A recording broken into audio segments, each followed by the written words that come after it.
Okay, good morning, dear guys. Let's observe next part of the cancer. So it will be more pathophysiological way. So here we won't discuss our morphology of cells, but predominantly we'll discuss the genes and other predisposing factors for cancer formation and pathways of oncogenesis. So how we discussed. Of course, I can't explain everything. I can't explain in very detail because according to our syllabus, we don't have so many classes about it. So even when we collect together pathological anatomy and pathological physiology, but anyway, so something I am able to explain. So, and here we say that cancer genes, and when you see here the expression cancer genes, so we used to think, yeah, must be we have some genes which predispose us for cancer. And that's true. Actually, each of us, each of you, me, and every person in the world, they have some genes which are gradually can cause a cancer in our body. Now, some of us, they are not expressed, and some of them they are expressed. And but our immunity system or our apoptosis signal, but somehow we handle it. That's why most of people they are not died because of cancer. But actually, I repeat this point. So I said it in first lecture about this about the tumors, and I'll continue explaining this. That we most of us most of us they have the predisposition to some specific cancer, but we don't survive until this. That why and next challenge we have after the treatment of cardiovascular system. So after thrombosis, yeah, so is the most common cause of disease nowadays. It's most common cause of disease. But later, if we'll find the way to treat it, so the next challenge is cancer. So because next like how's so next disease we'll encounter, so most of us will encounter with it's a cancer. And that's why we already, and even nowadays we have very common cancer is very common in our population, in our society. And that's why to treat it we need to understand the cancerogenesis in very deep way. Okay, and cancer nowadays, cancer, as I mentioned before, again, I want to say it. Cancer is treatable. Cancer is treatable. Almost every cancer has some types of treatment. Yeah, only in some case, even sometimes fourth stage of cancer is treatable. So we will discuss some of these treatments in today's lecture. If I had encounter with this example, maybe if we'll have the time, I'll explain you some events of this. So, but main idea. So we have some genes, and actually, which genes are named there? So which genes we need to discuss about? There are oncogenes. There are genes that induce a transformed phenotype when expressed in cells by promoting increased cell growth. So now these oncogenes are, but actually we don't have oncogenes like itself in our body. We have Yes. proto-oncogenes. So there Mhm. are some genes which are so okay, there are genes which are promote the cell division. They promote the cell division, but usually they are in silent position in our body, and they are proto-oncogenes. But a little change, little mutation inside the cell, and these cells are expressed, and they cause the proliferation of cells, very promote the proliferation of cell, and it causes benign and malignant tumors. So these genes are required to make tumor. Okay, then tumor suppressor genes. So you remember in previous in the first lectures, and actually in second lectures, when we discussed apoptosis and what are telomeres, we said that we have some genes which prevent the tumor. We have tumor suppressor genes, genes which prevent the fast division. So prevent the rapid division this and damage to these genes, tumor suppressor genes. They also predispose our body for tumors, and actually some of them will discuss it. and genes that regulate apoptosis. So you remember that apoptosis, apoptosis, one of events of apoptosis, they handle the genetic damage. So when genes are damaged, and actually rapid cell division always related with genetic damages. So we have activize the BH3.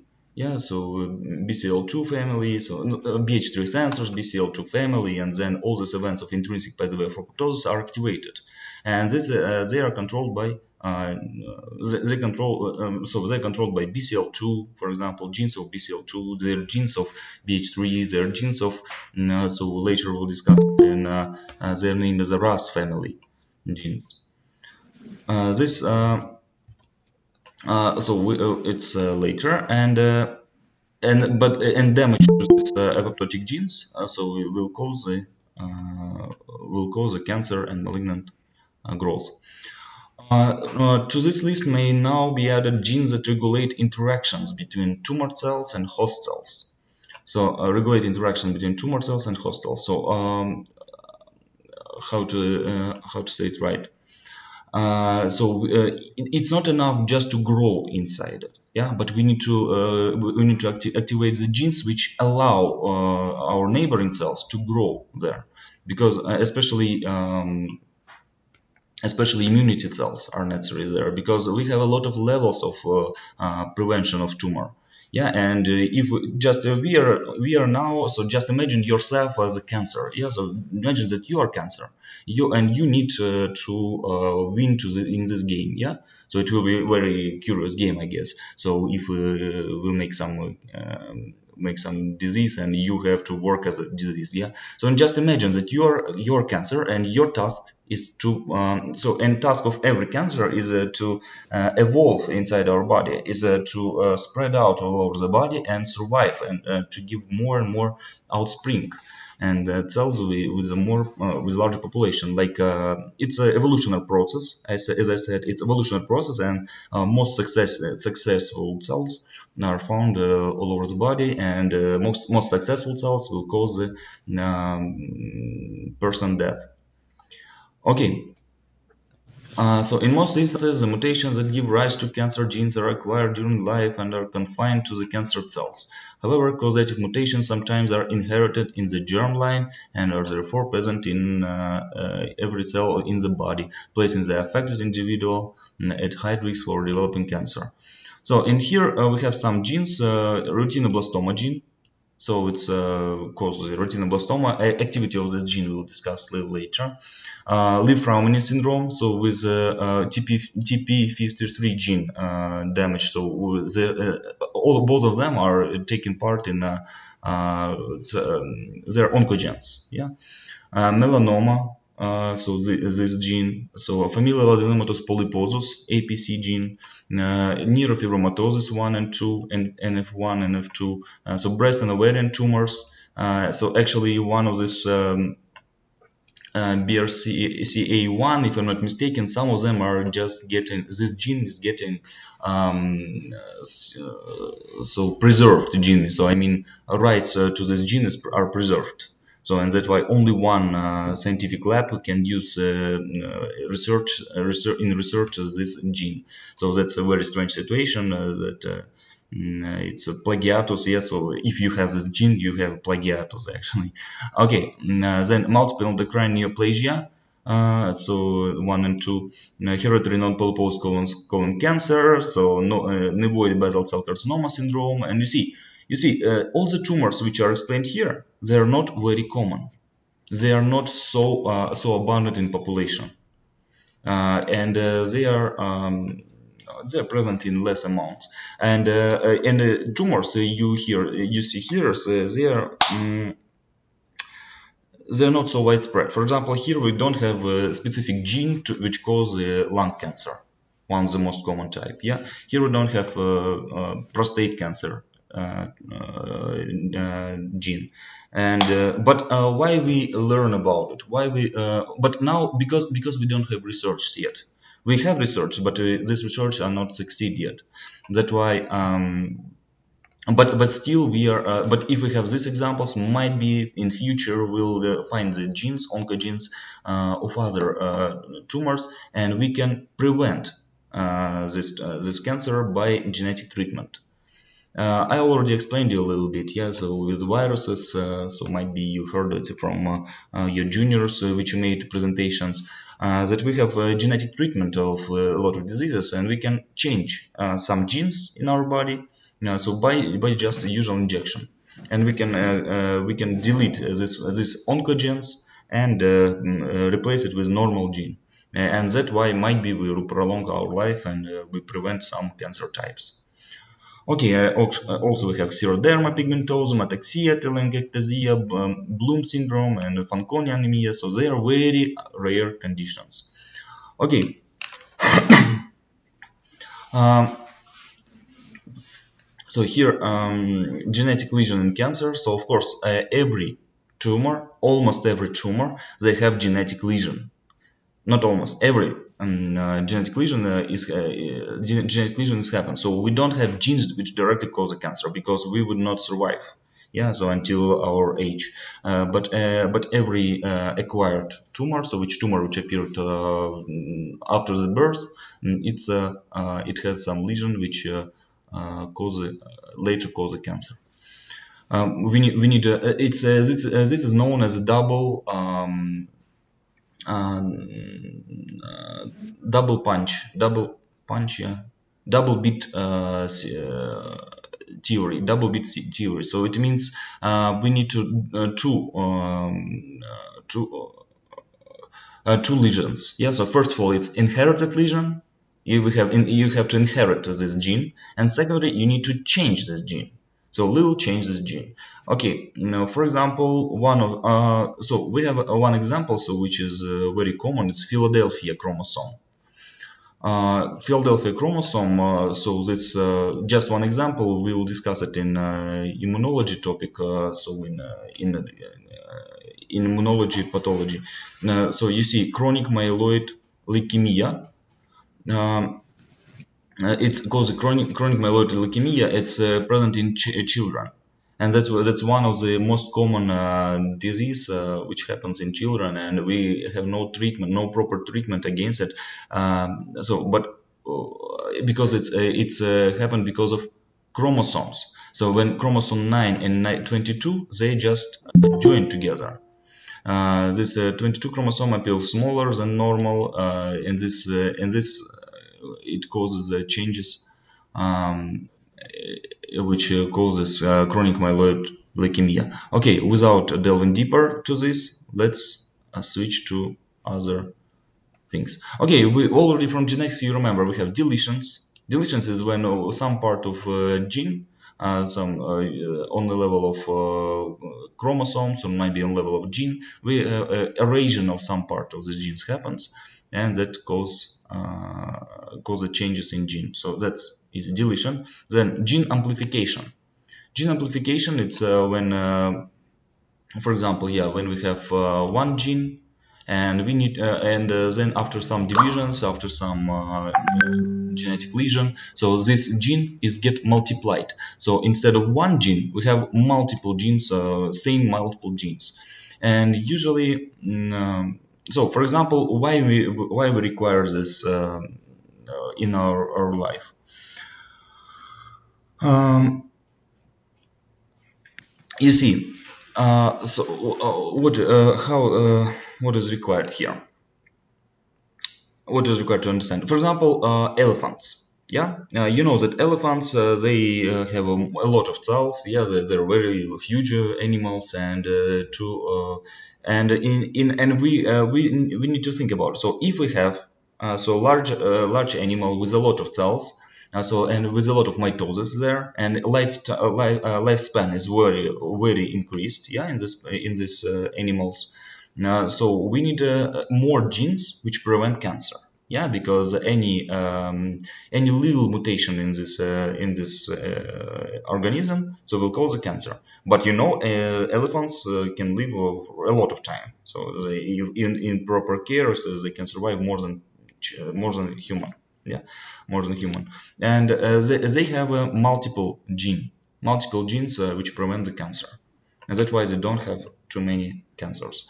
And now we already have studies how to make the same gene amplification in humans body.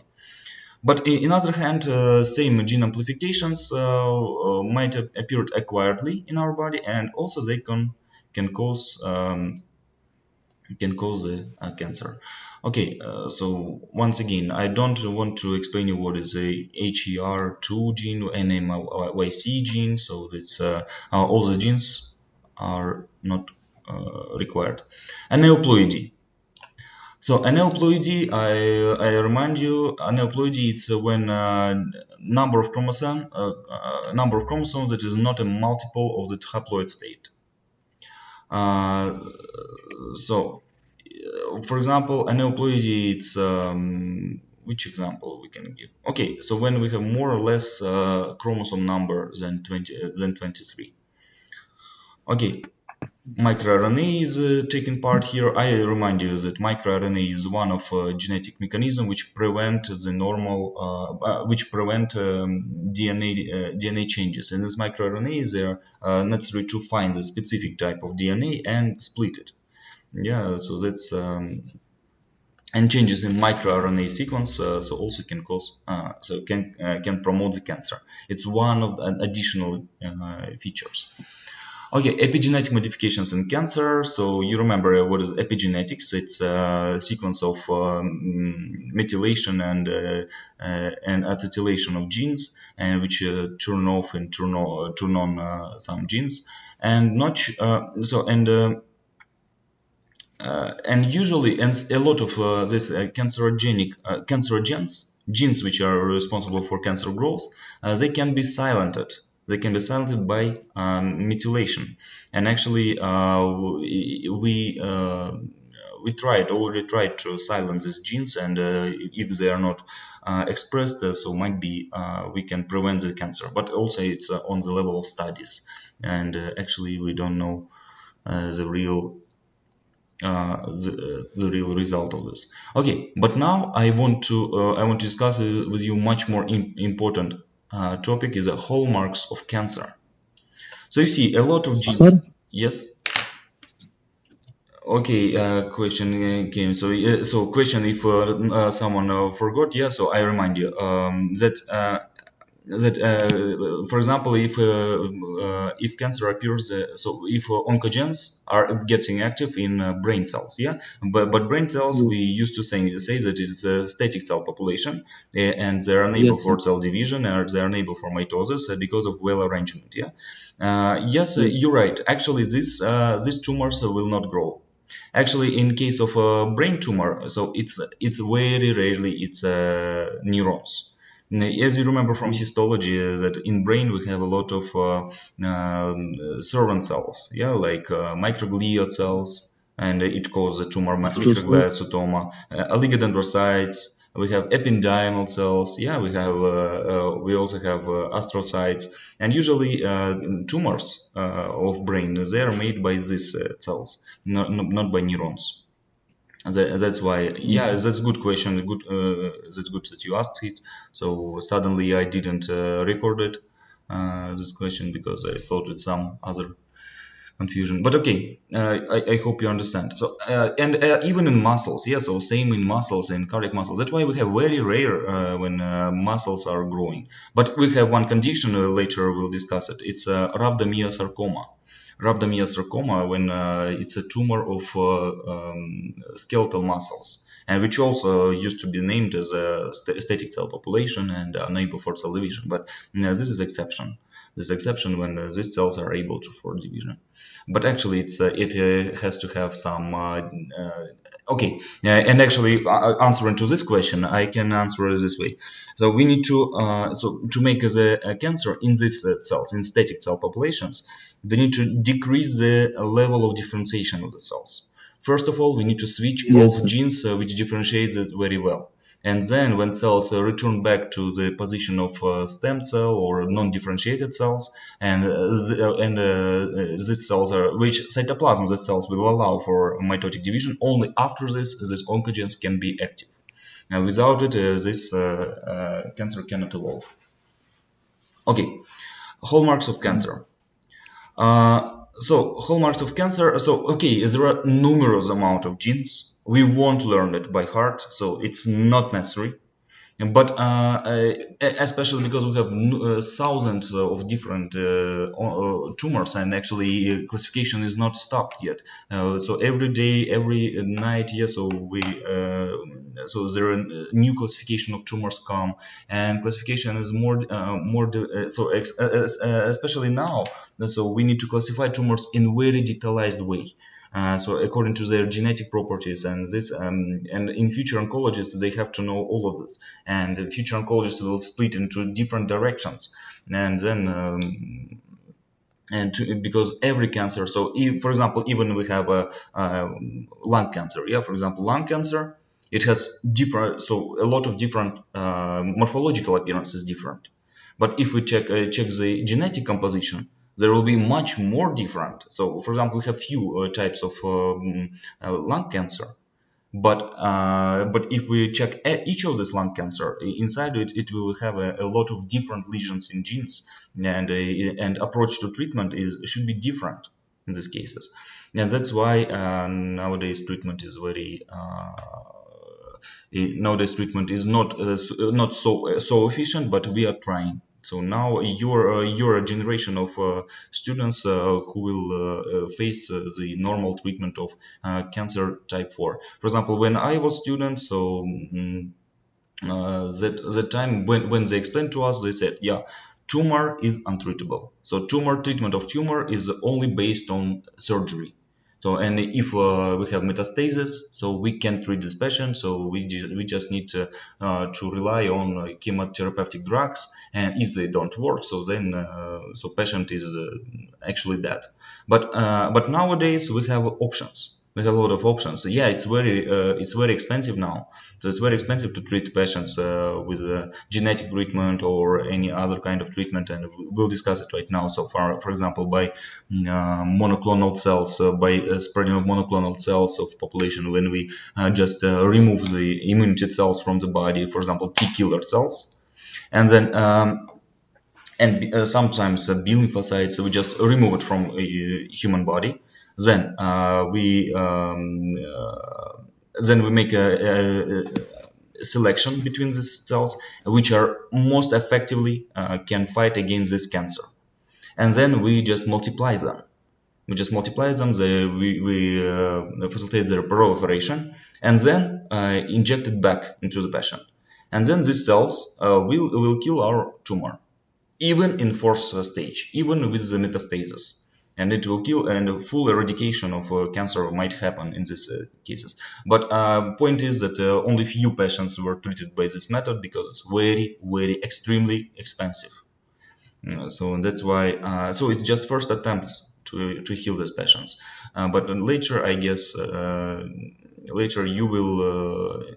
You and your children will see the we'll see this results of treatment, and we can treat even uh, you and our children. They will be treated in this way, I guess. I hope so. That's my desire. That's why I'm trying to teach you in this way. So might be you will be that investigator who can find the definite treatment of specific type of cancer. Okay, so let's talk about features. Yeah, so which hallmarks of tumor we have? It's self-sufficiency in growth signals. So pay attention. So growth signals should be self-sufficient. So we should. You remember that cell division happens with the help of growth factors, growth signals, and they need to stimulate. They need to be stimulated by something else, by some other cells. And one feature of cancer cells that they can produce their own growth signals. Okay, and then insensitivity to growth inhibitory signals. So, for example, our immunity cells or apoptotic signals, yeah, they prevent the growth of cells. And insensitivity, and which acquired insensitivity of cells by tumor.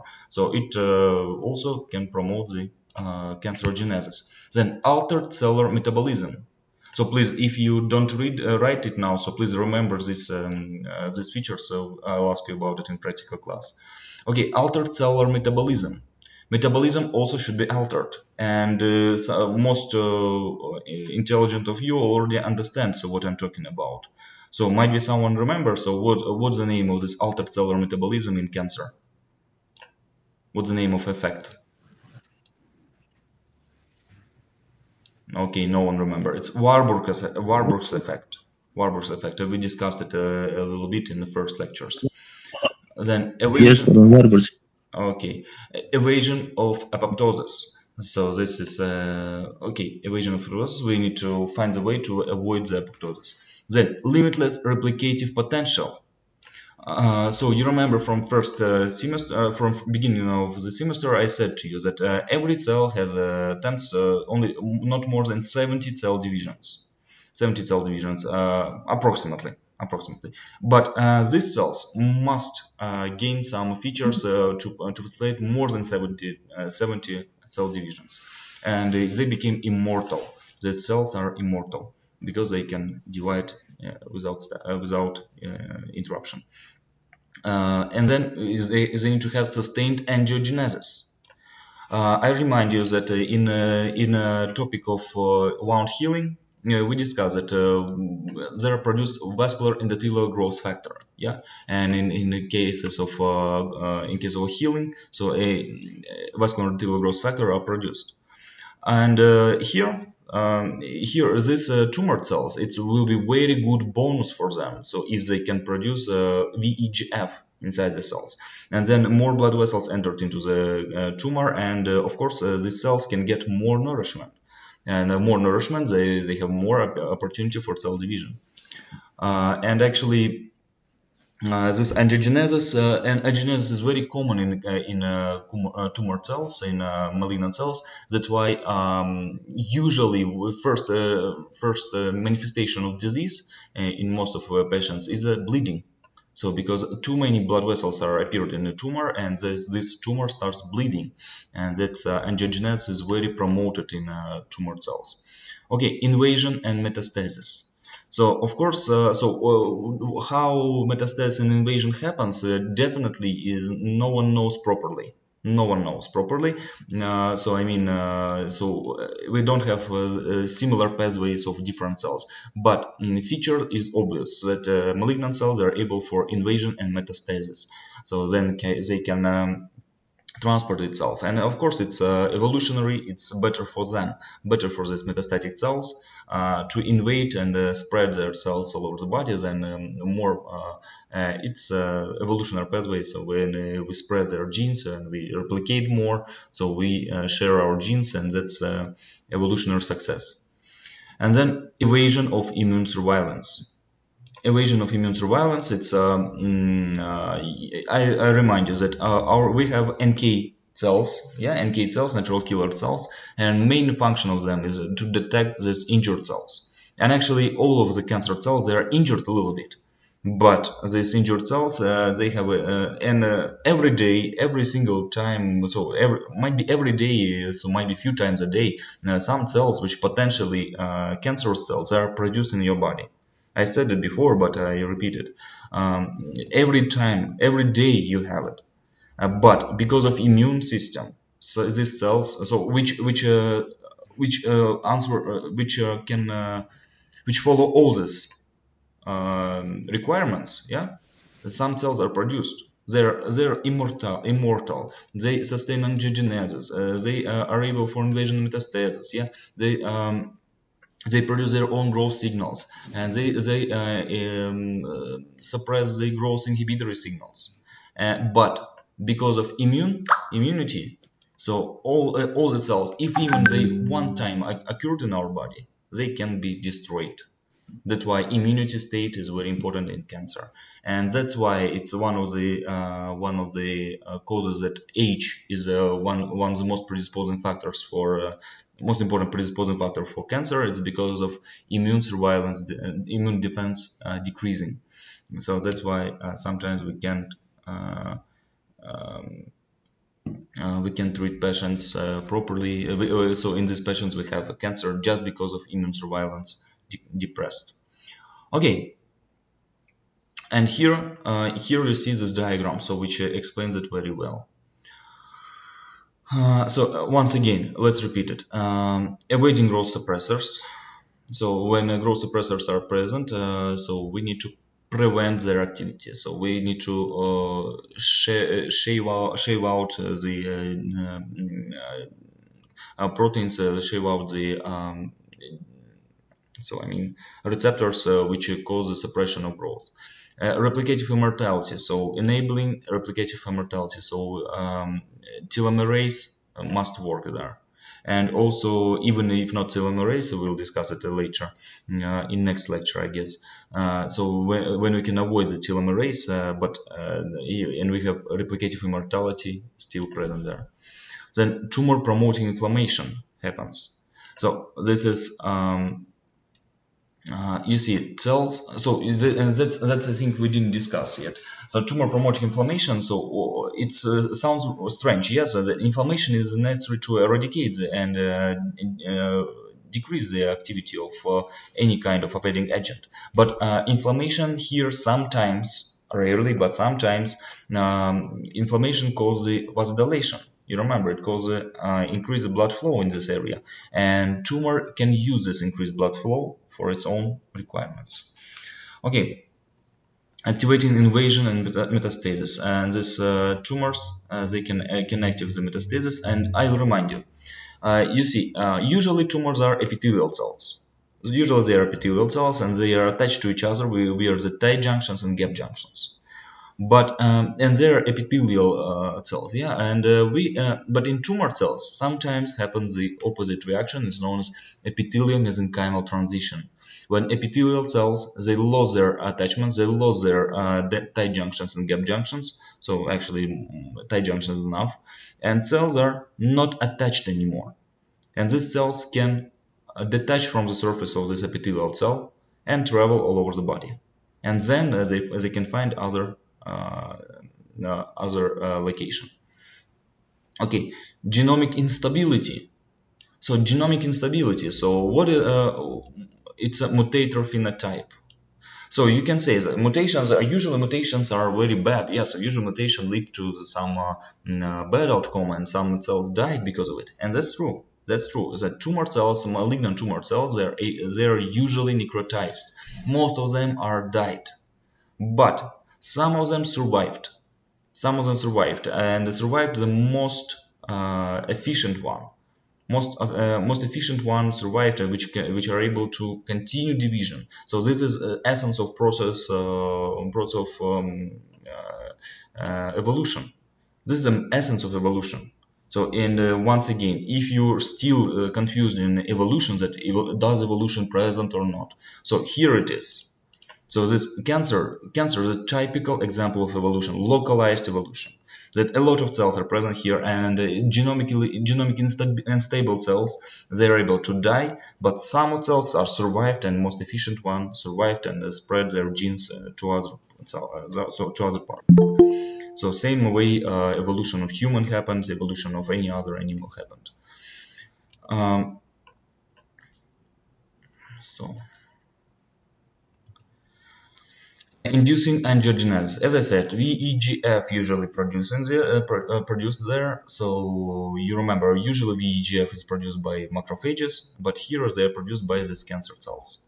And these cancer cells, they cause a very teeny tiny blood vessels entrance here, and here we form something which resembles the granulation tissue. And that's tumors are very gentle. That's why treatment of cancer with surgery is very dangerous thing, because if you injure the tumor, so it is always related with profound bleeding. That's why for surgical removal of tumor we require very gentle surgery. Resisting cell death.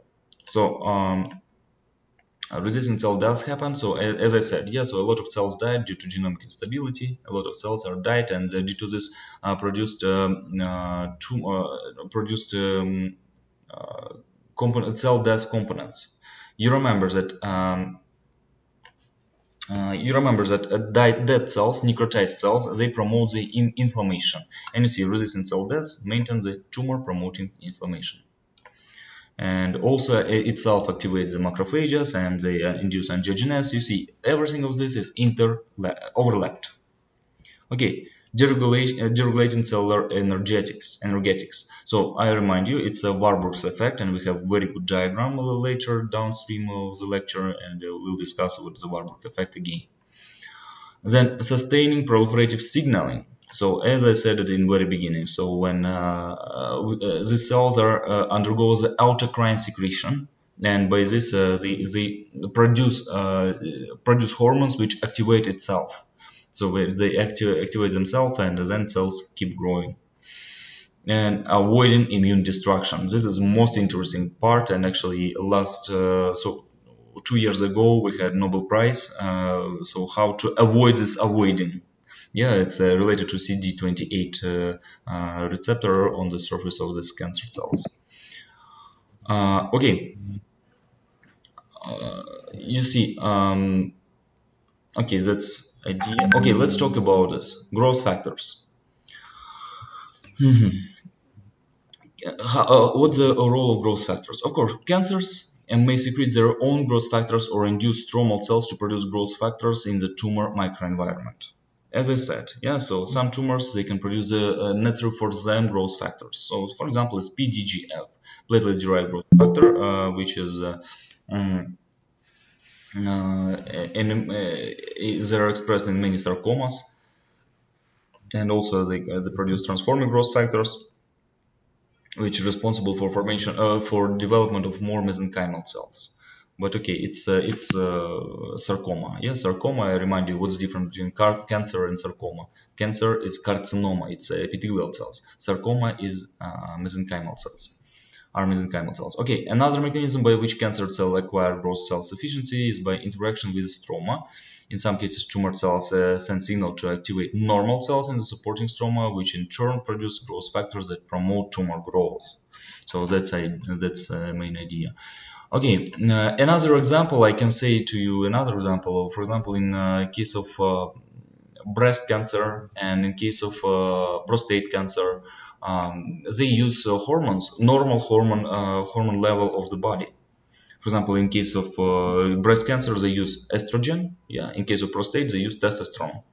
And normal amount of testosterone in prostate cancer, they promote the growth of promote the prostate cancer. And sometimes for treatment of this cancer, we require just totally decrease the amount of testosterone in the body. And when we decrease the testosterone amount, so prostate cancer might depress, similar to some types of breast cancer. And so when we cause menopause, so artificial menopause in this patient, this tumor might dumps and might depress, and that's one of the way of treatment. That's known as a hormonal treatment of patients. Might be you heard about it. Okay, growth factor receptors. So that's very interesting, but once again, it's very deep explained. But I'll explain you in easy way. So we have a growth factor receptors. Yeah, growth factor receptors and growth factor activates it. So uh, usually growth factors, they use a bridging protein and it activates the RAS. RAS, it's a specific specific protein which activate or deactivate the growth, and it uses GDP. So when you see that leads to growth factor, so which gives a signal only once. Yeah, growth factor activates it. It causes a binding of GTP to this, and this active RAS, so with GTP activated by GTP, it activates the normal cell cycle progression.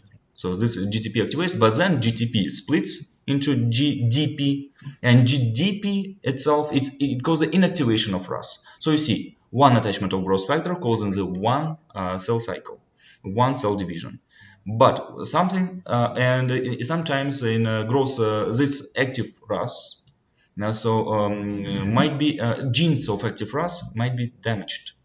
So in cases of some diseases, this active RAS is damaged, and they keep producing more activators of transcription. They cause activation of cell cycle progression. This is sometimes the damaging of RAS, this RAS protein, so causing this progression of cell division.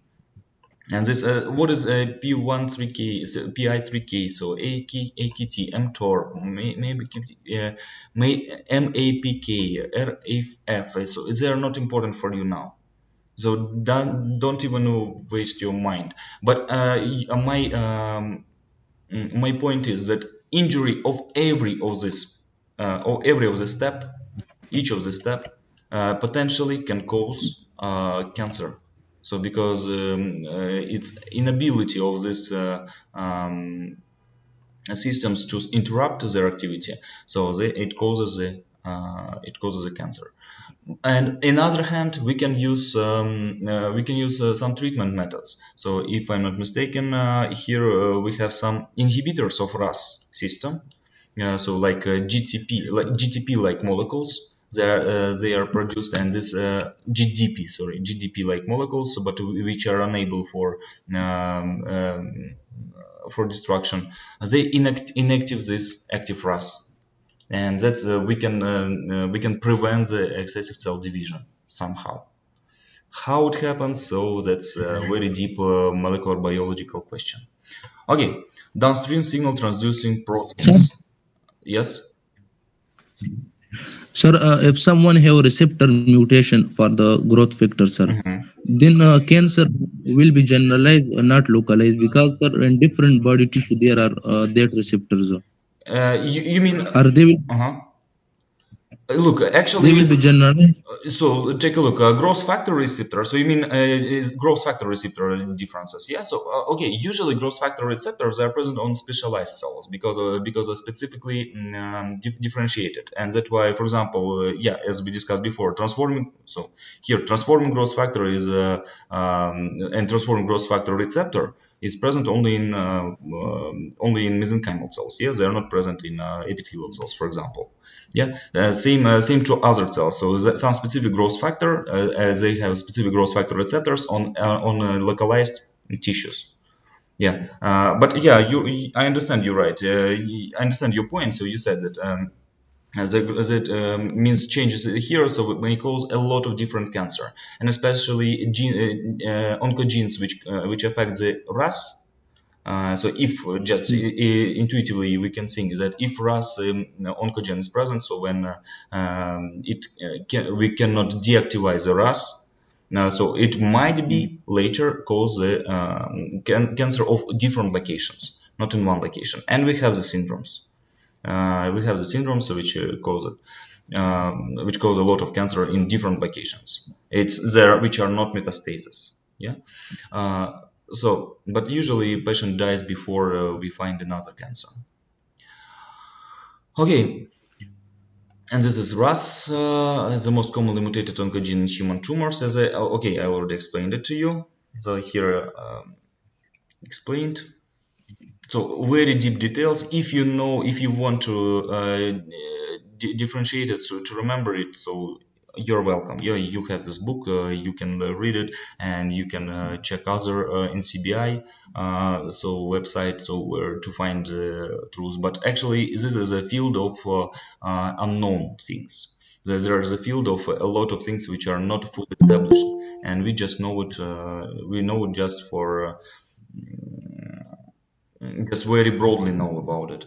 We just know the main principle of this. Yeah, we just know the main principle. Yeah, we know this system. Yeah, that we have a RAS system. What is P13K? What is AKT and mTOR? And what is RAF? What is MAPK? We know. So I mean, scientists know about it. And but definitely, directly which changes might be treated. Yeah, so we don't know. But we have some attempts to do it. Okay, nuclear transcription factors.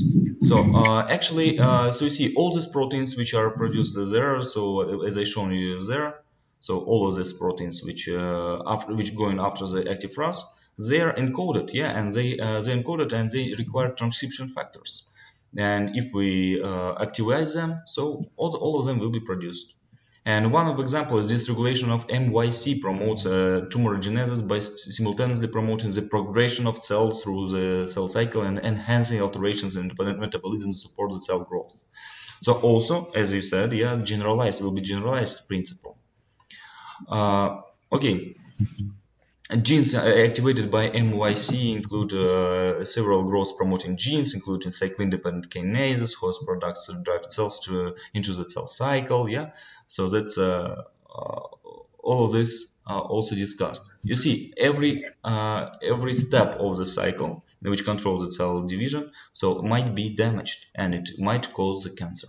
Cyclins and cyclin-dependent kinases.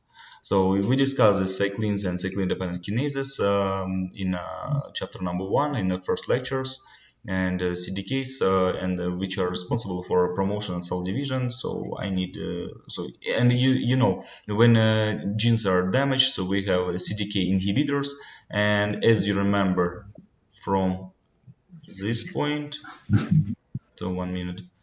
So uh, we need to make the evasion of apoptosis. And when CDKs are responding, so it undergoes apoptosis.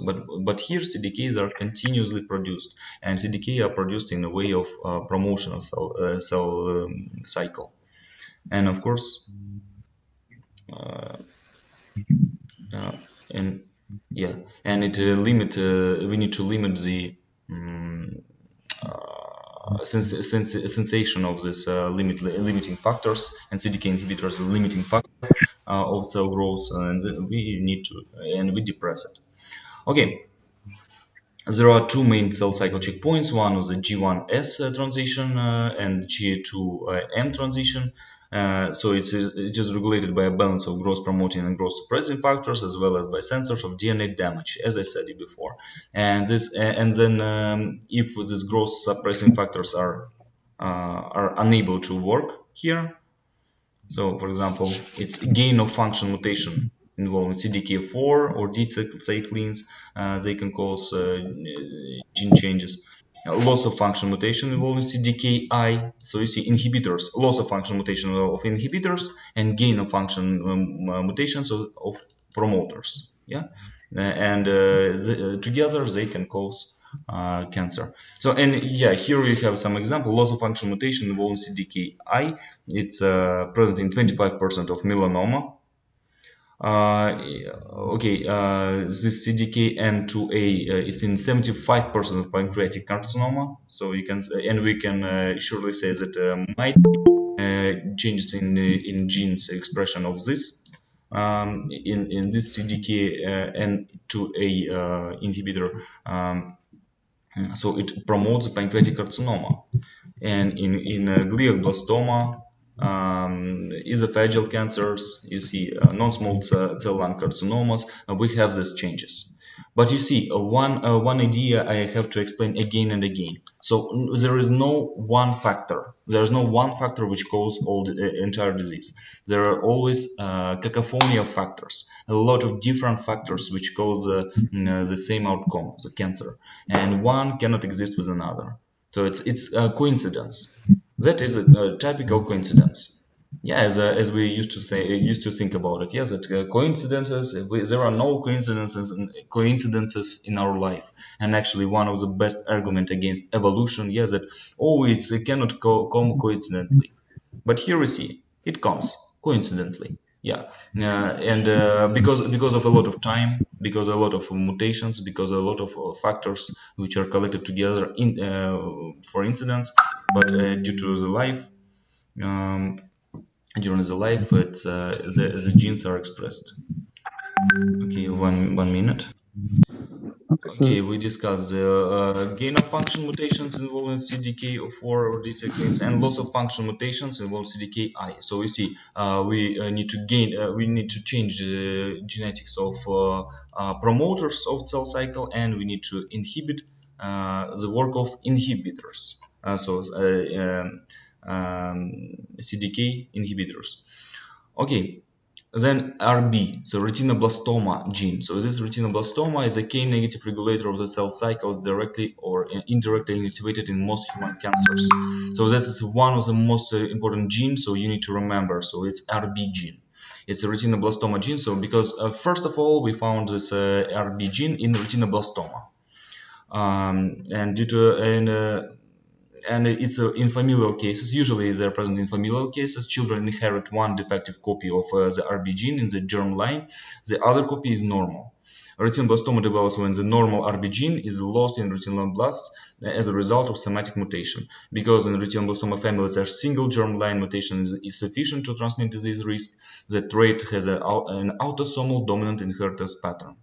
You see, but also we have a two hits mutation. Yeah, two mutations are required to produce retinoblastoma. This is RB gene, and second hit. It's second hit is some mutation. Yeah, some mutation.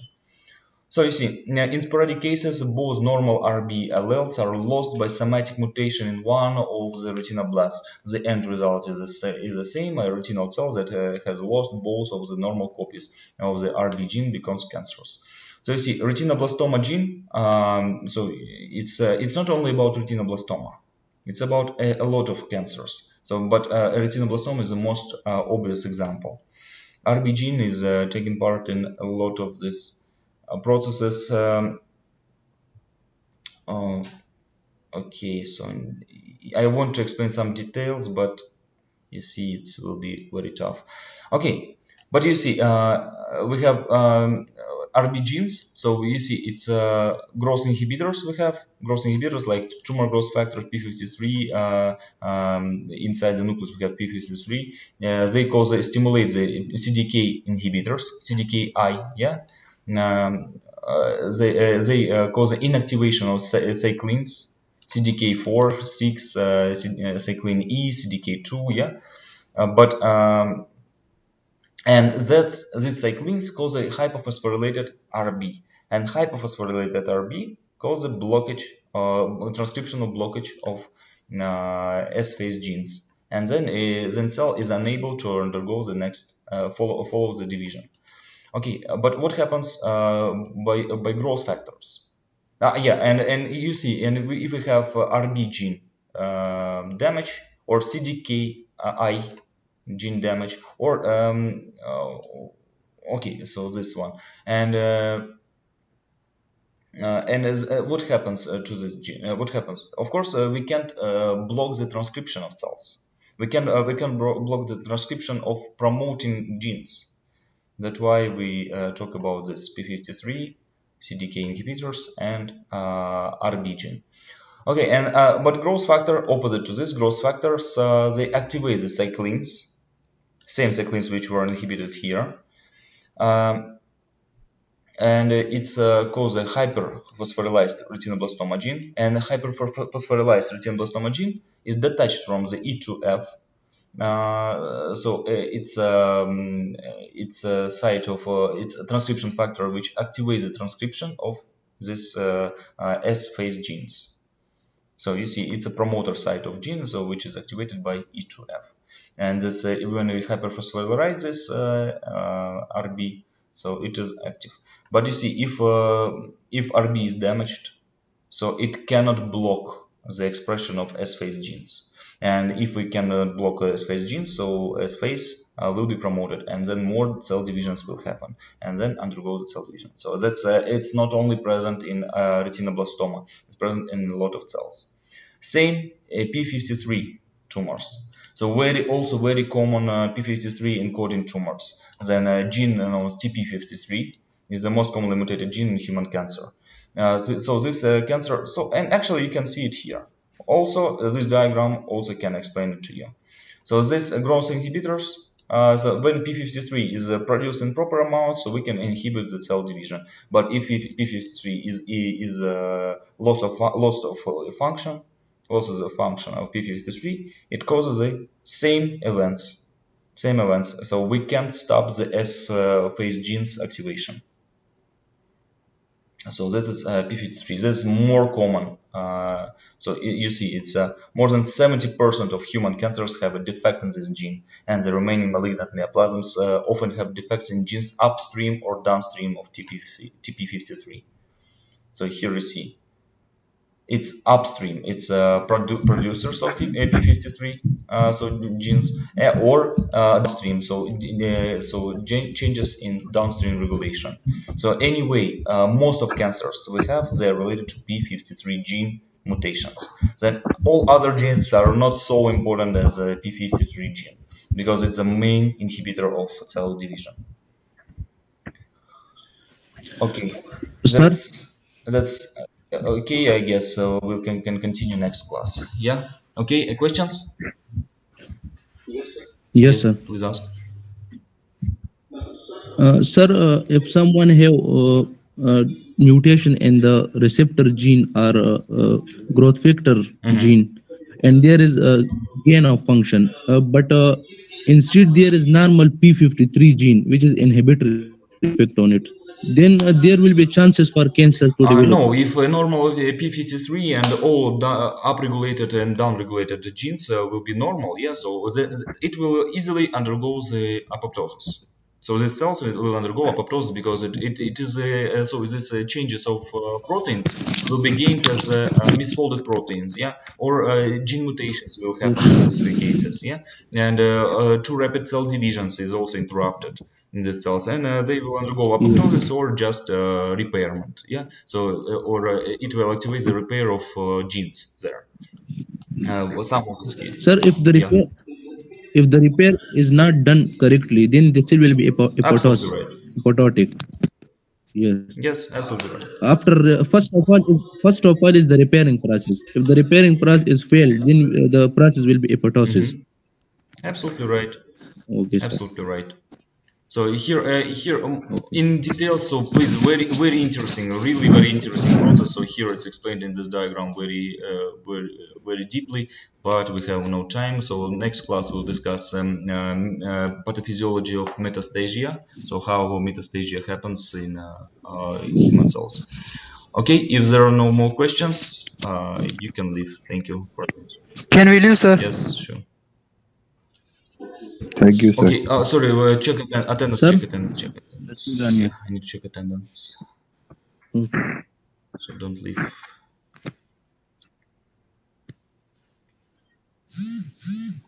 Mm-hmm. Okay, yes, I checked. So, okay, now we can leave. Thank you.